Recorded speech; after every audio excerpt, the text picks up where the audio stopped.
উত্তপ্ত হয়ে রয়েছে বাংলাদেশের রাজনীতি। বাংলাদেশে অন্তর্বর্তী সরকার বিএনপি দ্বন্দ্ব তুঙ্গে রয়েছে।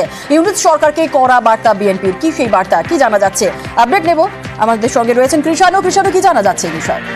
জুনেল্লা, গতকাল ছিল বাংলাদেশের শহীদ দিবস, শহীদ বুদ্ধিজীবী দিবস, এবং সে দিবসে সব রাজনৈতিক দলই পথে নামে এবং সেই সভা সমাবেশ করে। সেই সমাবেশে বিএনপি অত্যন্ত গুরুত্বপূর্ণ নেতা ফখরুল মির্জা তিনি মন্তব্য করেন যে রাজনৈতিক দলগুলোকে কর্তৃপক্ষ না করে বাংলাদেশের অন্তর্বর্তী সরকার, সেক্ষেত্রে কিন্তু বড় ধরনের বিপদ হতে পারে। কারণ হচ্ছে সরকার যদি ব্যর্থ হয় তাহলে জনগণ ব্যর্থ হবে। অর্থাৎ এখানে একটি প্রচ্ছন্ন সতর্কবার্তা রয়েছে। তার কারণ রয়েছে, গতকালই সরকারের এক মুখপাত্র মন্তব্য করেন যে রাজনৈতিক দল সরকারের বিরোধিতা করছে।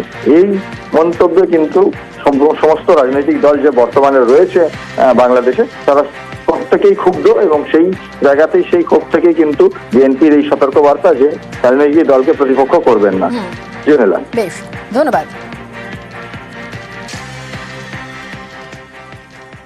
এই সরকার অন্তর্বর্তীকালীন সরকার, আমরা সবাই মিলে এই সরকারকে আমরা দায়িত্ব দিয়েছি। বিশেষ করে আমরা বিএনপির তরফ থেকে প্রথম থেকেই তাদেরকে আমরা সমর্থন দিয়েছি, এখনো তাকে আমরা সমর্থন করে দিচ্ছি, এমনকি এই মুহূর্তেও তাদেরকে আমরা সমর্থন করছি। কিন্তু যদি এই কথা বলেন যে রাজনৈতিক দলগুলো অন্তর্বর্তীকালীন সরকারকে ব্যর্থ করার জন্য কাজ করছে, এটা অত্যন্ত মারাত্মক একটা অভিযোগ। আমি তীব্রভাবে প্রতিবাদ করছি এবং আমি মনে করি যে এই ধরনের উক্তিটা প্রত্যাহার করা উচিত। যে দয়া করে রাজনৈতিক দলগুলোকে বা রাজনীতিকে আপনাদের প্রতিপক্ষ বানাবেন না। এই সরকার ব্যর্থ হওয়া মানে জনগণ ব্যর্থ হয়ে যাবে, আমরা ব্যর্থ হয়ে যাব। এবার বাংলাদেশের রাজপথে শেখ হাসিনার দল আওয়ামী লীগ। আজ তারা পালন করবে শহীদ বুদ্ধিজীবী দিবস, আর সেই উপলক্ষে বাংলাদেশে জুড়ে কর্মসূচি ঘোষণা করেছে আওয়ামী লীগ। আগস্টে শেখ হাসিনা দেশে ছাড়ার পর বাংলাদেশে এটাই আওয়ামী লীগের সবচেয়ে বড় কর্মসূচি। ডিসেম্বর বাংলাদেশের বিজয়ের মাস। 16ই ডিসেম্বর বিজয় দিবস, তার আগে 14ই ডিসেম্বর শহীদ বুদ্ধিজীবী দিবস। সেই উপলক্ষে শনিবার দেশ জুড়ে নানা কর্মসূচি নিয়েছে আওয়ামী লীগ। শেখ হাসিনার দলের পক্ষ থেকে নেতাকর্মীদের দেশ জুড়ে শহীদ বুদ্ধিজীবী দিবস পালন করতে বলা হয়েছে।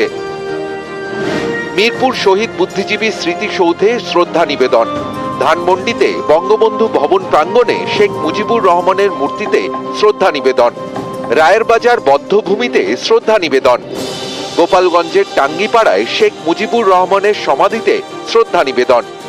বাংলাদেশের বিভিন্ন জায়গায় শহীদ বুদ্ধিজীবী দিবস উপলক্ষে আলোচনা সভা। দলের সাংগঠনিক জেলা ও উপজেলা স্তরেও শহীদ বুদ্ধিজীবী দিবস পালনের কর্মসূচি নিয়েছে আওয়ামী লীগ নেতৃত্ব। মানুষের প্রতি দায়বোধ, দেশের প্রতি ভালোবাসা একটা মহলের এখন সহ্য হচ্ছে না। তারা চেয়েছিল রক্তের পদ্মা, গঙ্গা, যমুনা, সুরমা বয়ে যাক, তাহলে তাদের রাজনীতি আবার জমে উঠবে দেশে বিদেশে। এটা না হওয়ার কারণে এখন তারা অশান্তিতে আছে,